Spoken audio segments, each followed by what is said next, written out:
And actually what people don't realize is that the Zara owner is actually the biggest real estate investor in the world. He has invested just in the last year alone $3 billion US. In Dubai, as I mentioned before, you're getting 9-10%, and maybe if you're lucky even, could be even above 10%. Russians love Opus. Don't know why. They do. But very, very popular. And their exit strategy, by the way, is always to achieve 2x, 2 times what they bought it for. I've seen certain clients make, 20+% on the rental yield, and they would typically go for, over 2 billion dirhams at the end of the day. Even with all those new commercial developments coming on stream, I've mentioned plus minus 10 to 15, it will only cover 3% of the demand. How crazy is that? Guys, I'm in Dubai to speak with Muji Harris, a young commercial real estate investment advisor and entrepreneur based in Dubai for the past 3.5 years, but who has a relationship with the Middle East for nearly 17 years, having grown up in the region as an expat kid. We're going to be talking about commercial real estate in Dubai, especially offices, acquisition and investment costs, how much money you can expect to make on a deal, who's investing in CRE in Dubai, offices cut out, off-plan versus secondary market, and how to stay in the CRA game. Join me today with Muji Harris. Great to have you here, Muji. So tell me a little bit about how you actually got into CRE and who is Savos? Actually, my interest in commercial real estate goes back to almost when I was a teenager, because one of my father's first ever investments was surprisingly not in our own house, but he bought a small, low-rise commercial real estate office block in Cape Town. And I was fascinated by it because, of course, investors like him are looking for passive income. They're looking for good clients. And so what he bought eventually fitted all his criteria.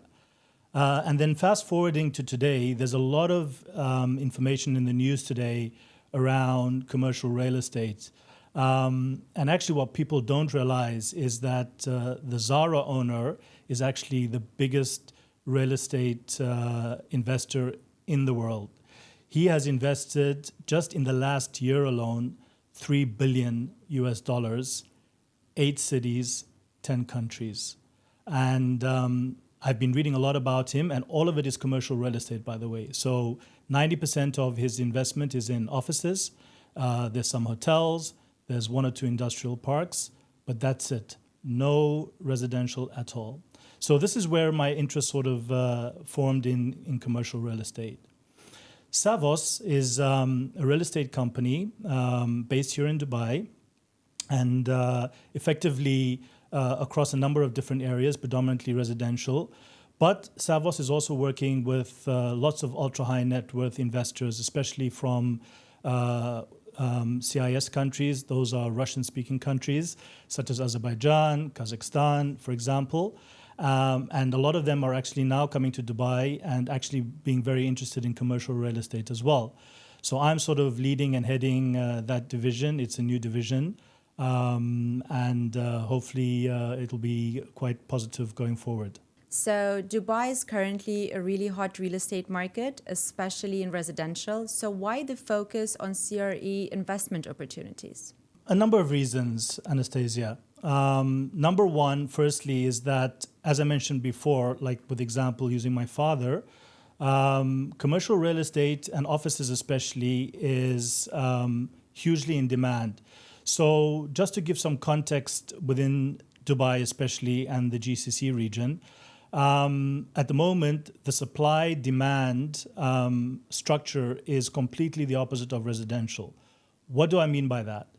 So at the moment, there is huge demand and very, very little supply. I mean, offices today, on average, there's a 97% occupancy rate in Dubai. And also, unlike residential, there's been almost no new off-plan commercial towers that are being developed.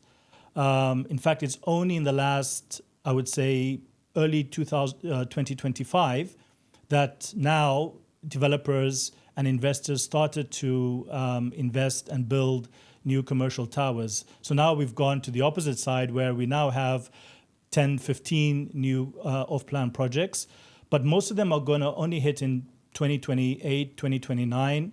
And the ones that have hit the market this year are all pre-leased as well. So the market dynamics are dictating that it's very, very interesting for investors to go into commercial real estate in Dubai. And secondly, it's your returns. So, and I'll talk more about that a bit later by giving you some specific examples. But at the moment, for example, in residential, on the rental yield, you can get probably about 6 to 7%. If you're lucky, you may get, a good 8 to 9%. But because of the huge number of off-plan residential projects, especially apartments that are coming on stream into Dubai, those rental yields are under pressure and going down. As I mentioned before, the supply-demand imbalance is completely the opposite of residential. So in commercial, you can make, easily around 9% net rental yield, but also with good capital appreciation because, again, there is not a lot of huge floor plates in Dubai, especially in offices. So clients that are wanting 5,000, 10,000 square feet, very, very difficult to find today in Dubai. So why the focus on Dubai?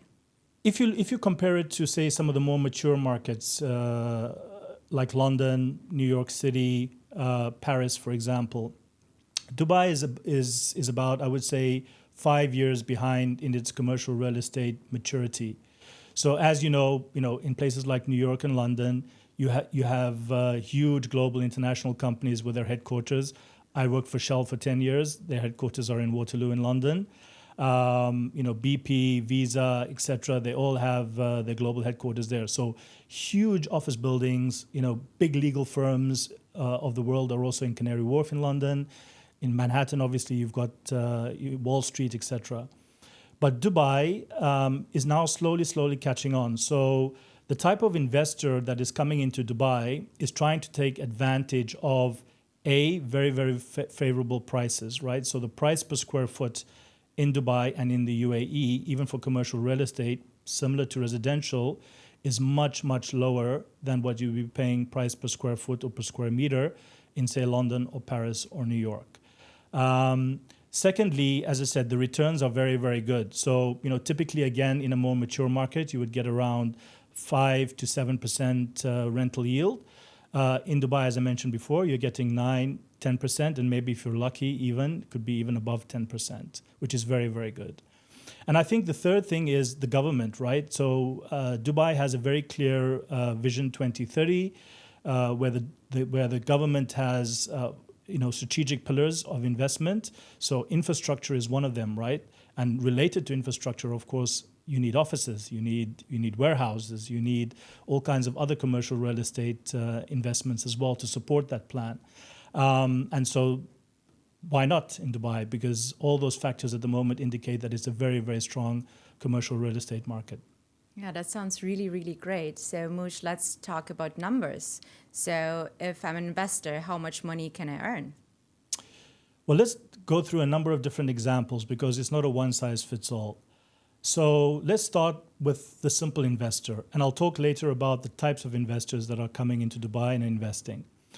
So if we are a small investor, for example, you or me, we may want to choose to buy a single small office, let's say in Business Bay or downtown.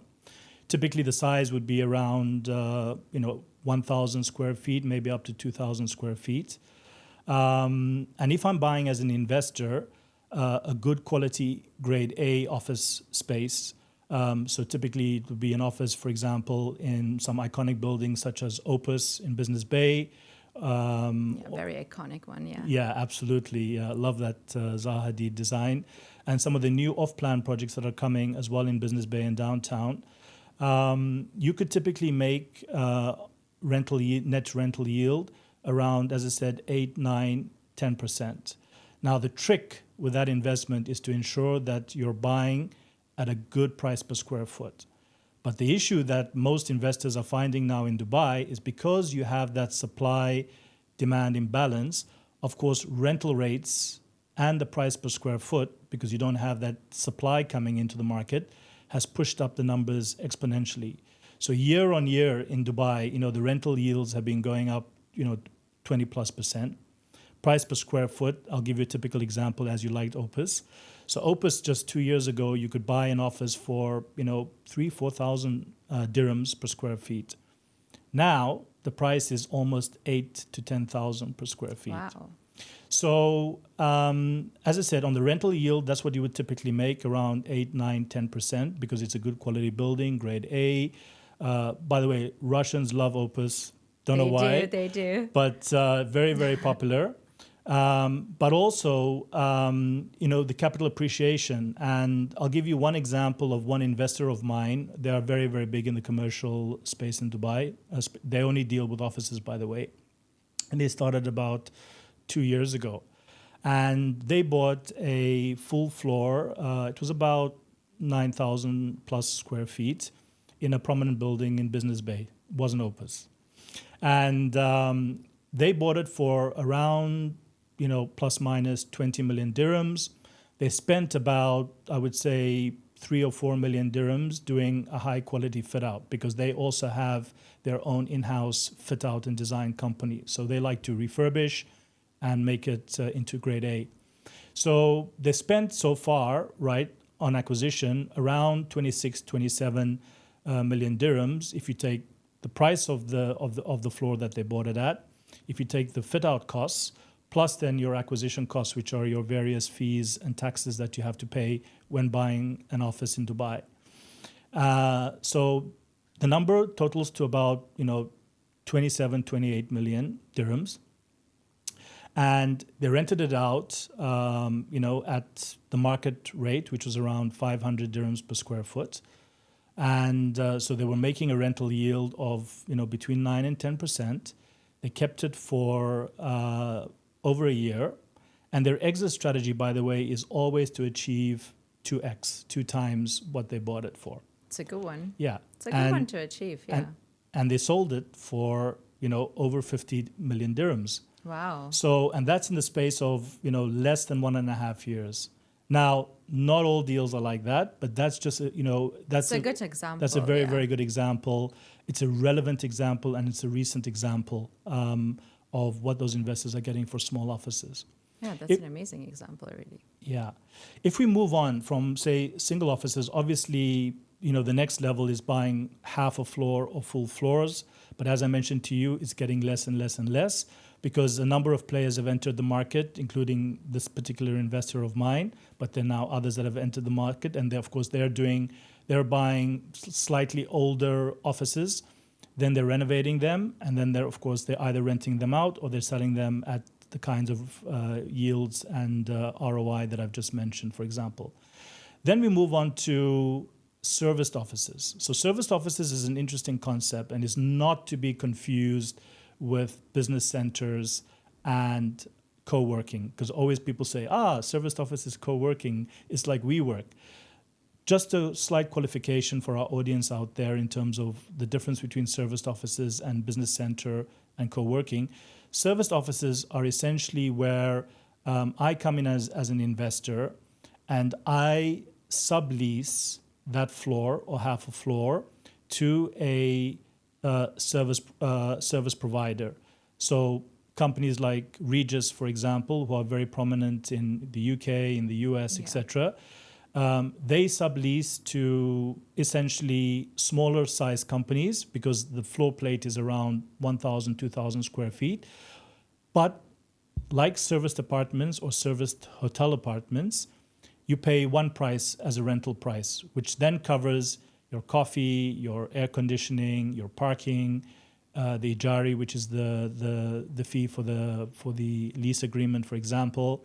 So it's an all-inclusive price, and clients like that because it's one amount that they pay, and they know what they're getting for that. And usually the serviced offices, are of a very, very high quality. Compared to that to co-working, where it's you and me sitting like we are now, and effectively you are sharing a desk with somebody else. And then business centers are essentially just very, very small desk size operations where the contract lease agreement is not for 12 months. Essentially, you are taking a lease agreement for 3 months, 6 months, 9 months, or 12 months. And it's typically very good for startup guys that don't want to commit huge investment, obviously, when they're starting out a business, as I was once as well myself. So the returns that you can get on the serviced offices are very, very, very good. And essentially, there's opportunities for investors now to come buy a full floor or half a floor. I would need to invest in capital expenditure, meaning the fit out of that floor. And then the service provider would sublease from me and pay me a management fee. So I'm getting almost two sources of income, because there's the management fee that the service provider is paying, or a portion of that. And then there's also the rental income one is getting from the remainder of the balance of the rent that the tenant is actually paying. So after year one, because typically you have to account for your capital expenditure costs, so your rental yields will be, I've seen certain clients make 20+% on the rental yield. And typically, the lease agreements for these serviced offices are 10 years, because they're in it for the long haul. So that's a very, very good example, I would say, of serviced offices. And then, of course, we move on to the really, really big acquisitions, which are essentially full commercial buildings. Dubai is not blessed like the UK or London or New York or Miami with a huge amount of buildings that are available for sale. That's because institutional investors, as I said, they're still learning about the Dubai market, but we're getting there. So there've been a couple of good full building acquisitions in the last year or two. Now, typically, the ticket size that you would be looking for a full building starts at somewhere between, for the smaller size buildings. So typically a low-rise building, maybe 1 to 3 floors plus a podium, would be about 80 to 100 million dirhams. And then we've got buildings in Dubai that are 300 to 500 million, 500 to 1 billion. And then you have the really, really big acquisition buildings, which are, for example, typically in the IFC or maybe in Business Bay or downtown. It can be an iconic building. And they would typically go for, over 2 billion dirhams at the end of the day. Now, your yields that you would be making, because obviously you have a huge number of tenants in those buildings. Of course, the acquisition cost is very, very high. But, you'd typically be making, 7, 8, 9% rental yield on those full building acquisition returns. And, that's still above what you would get typically from a London office block, for example, where I mentioned before you get 5 to 7%. That's definitely above, yeah.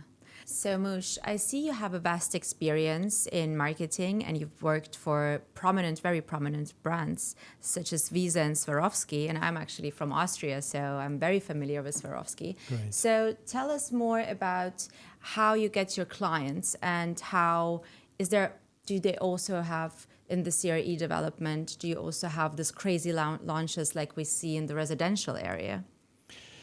So actually, commercial real estate and how you market and sell to these particular kinds of investors is very, very different to what you would do in residential. And I'm not proud to say it, but I've never been to a residential market launch, by the way, but for no particular reason. But anyway, one needs to understand, firstly, who is buying and who is investing. So let's just go quickly through that, because that will help the audience understand then where I find these clients and investors and how I target them actually.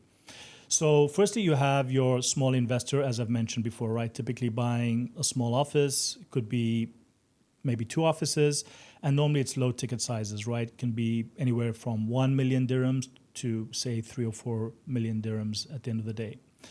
Typically, the way that you would find this particular type of investor is one of 2 ways, or one of 3 ways actually.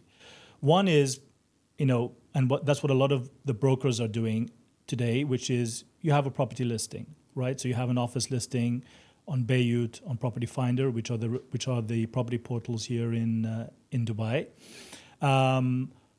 Secondly, you could also meet them at events. So quite a number of, I would say, asset management companies, investor type companies, not brokerages, are hosting, these kinds of events sort of 2, 3, 4 times a year. Typically, they do, say, one every quarter.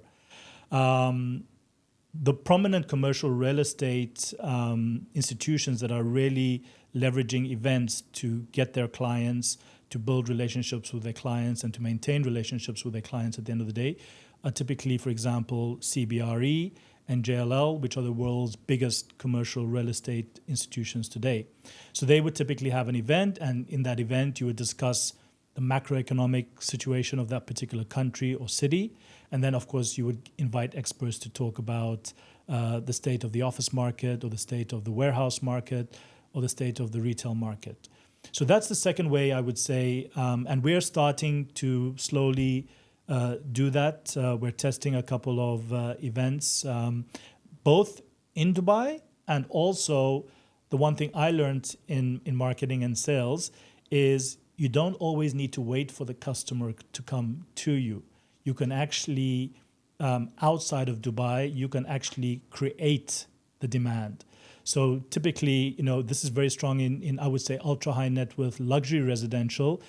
Typically brokers are booking a small meeting room in, say, the Savoy or the George V in Paris, for example, and inviting the ultra high net worth to have one-on-one consultations. So in commercial, people still have to do that, and it's becoming more and more popular. And the third way is essentially networking. So I spend a huge amount of time just using LinkedIn, for example. And LinkedIn, I don't know why, but in Dubai and UAE, LinkedIn is greatly underused. Everyone believes here in WhatsApp. And typically these big institutional investors are not going to be going to property portals, and they are not going to be replying to you on WhatsApp, because you need to provide them with numbers, analysis, etc. So there are a couple of, for example, family offices events, again in Dubai. These are structured specifically around family offices. And a lot of the generational wealth, as you'll know, you live in Geneva, home to huge amounts of generational wealth and ultra high net worth individuals. And typically, as I said, they now are creating and developing their own family offices. And for those of the audience, again, that don't know what family offices are, essentially they're the investment arm of a large and prominent family like the Agnellis, for example, who own Fiat in Italy, for example, and many Russian oligarchs, for example. So more and more of these family office events and networking events are being created. It's ultra exclusive. You cannot just attend. You have to be formally invited, because you can imagine the profile of the audience that is there. So that's essentially really sort of how I get and create my own demand. But I'm also a huge believer in referrals and repeat. So I work my socks off at the end of the day with associated business partners and the team to really, really deliver an amazing investment product for my clients. And in turn, they will hopefully repeat purchase. And ultimately, they will also then talk to their friends and their family and say that, Muji, Savos, other organizations are doing an amazing job. Why don't you guys come on board? So that's typically how one finds the marketing. I just want to say one thing regarding Dubai and marketing, which is very, very interesting. Essentially, compared to London, Paris, or New York, I would say in the commercial real estate space, the marketing is very weak. And what I mean by weak is that for some strange reason, it's not as prominent as what you would do in residential. Now, obviously, the marketing that you would do for commercial real estate is quite different to what you would do for residential. But, for example, how many influencers or commercial real estate experts are doing commercial real estate podcasts in Dubai? You can count probably on your one hand versus what's happening in residential. So that's just an interesting dynamic that I've observed in my 3.5 years here. So let's fast forward into the future, and I'm very interested to hear your thoughts on the future of CRE as an investor, especially in a market enduring some macro challenges at the moment that we have in the region. So what's your thought on that? So let's talk about the current UAE and GCC macro market at the moment. So yes, as you highlighted correctly, and as everyone knows, the market, after years of rapid growth, as I mentioned to you, the rental rates were increasing, 20+%. Capital appreciation was also in double digits. There is a correction at the moment in the market, or I would say a pause. And that's due to obviously the ongoing conflict situation between the US and Iran, which also has a huge impact, obviously, on the GCC markets. But having said that, I'm quite optimistic about the future of Dubai, both for commercial real estate and residential as well. But let's talk about commercial real estate because that's what we're here for today. And essentially, there are a couple of, I would say, scenarios that are potentially going to happen going forward. So the first one is, as soon as a ceasefire or agreement is reached between the US and Iran, and I believe that this will happen hopefully over the next month or two. And now it's summer anyway in the UAE and the GCC, so most people are away on holidays, for example, in the south of France and Ibiza and all these other wonderful places. And so a lot of investment decisions will in any case be postponed until, I would say, September, October, November. So we are at the moment just preparing for that. We are working extremely hard today to find the right assets, to make sure that the tenants are comfortable, in the current office environment. They're paying their rents. Again, unlike residential, commercial tenants, they are very, very strong because they're normally high-profile clients. So they pay on time, and and that's why it's also a kind of security for the future investor in Dubai. I would also say that the second scenario that's going to play out is essentially you're having this kind of work, play, live environment happening. So a lot of the new developments, whether they by Al Dar, for example, or Damak or Emaar, and I mentioned Brookfield earlier on, that they're doing this new project in Dubai Hills, and that's exactly a new project that fits this work, play, lifestyle scenario that many customers and individuals like you and me are wanting, because people are hating traffic. So people are essentially, wanting to be able to walk to work, but be able to go to their house very quickly. And then health and wellness is also very huge at the moment. So, yoga studios and all the amazing sports facilities are nearby as well. And so Brookfield, for example, have got an anchor tenant for their commercial offices that will be in Dubai Hills, Al Shaya Group from Kuwait. They're one of the biggest retail conglomerates in the GCC region. And then they'll be building right next to that an amazing residential tower. And then they'll be building also health and wellness and other things. So that's a great example of, I would say, the future of Dubai and commercial real estate, when you have such a big asset management company and investment company during a conflict situation committing hundreds of millions of dirhams to such a project. And I would say the third and final scenario in terms of the future is, again, there will be all this new commercial off-plan real estate that will be coming onto market in 2027, 2028, and 2029. But here is a very, very interesting fact. And again, it's an opportunity for all the investors. And this would be my shout out to any investor thinking about Dubai and investing in commercial real estate, which is the population growth based on the 2030 vision is supposed to grow from currently plus minus 4 million people. They want to double it to around 7.5, 8 million individuals at the end of the day. And all of those individuals either work for a company or require offices because they are, a self-made entrepreneur, a businessman, or an investor. So even with all those new commercial developments coming on stream, I've mentioned plus minus 10 to 15, it will only cover 3% of the demand. How crazy is that? So if you're a developer thinking about entering commercial real estate in Dubai, huge opportunity because of exactly this particular scenario. If you're a small-time investor, because of the good rental yields that you're getting and the lack of decent supply, especially in grade A offices, huge opportunity again. And thirdly and lastly, Dubai is just a wonderful place to live and work and play. It's the best place to live. Thank you, Mush, for explaining the commercial side of the business, and we're happy to have you here. Thank you so much for your time. Thank you. Wonderful to be here, Anastasia. Okay, Mush, we spoke about the opportunities now and about the region, about the markets, about all the commercial versus residential aspects. But I want to know, why would you recommend to work with Savos? Like, as an investor, why would I come to Savos rather than choosing another company? Great question, Anastasia. And I'm not going to sound like a marketing guru now and try to oversell Savos, but I think we have some definite advantages versus some of the other players in the market.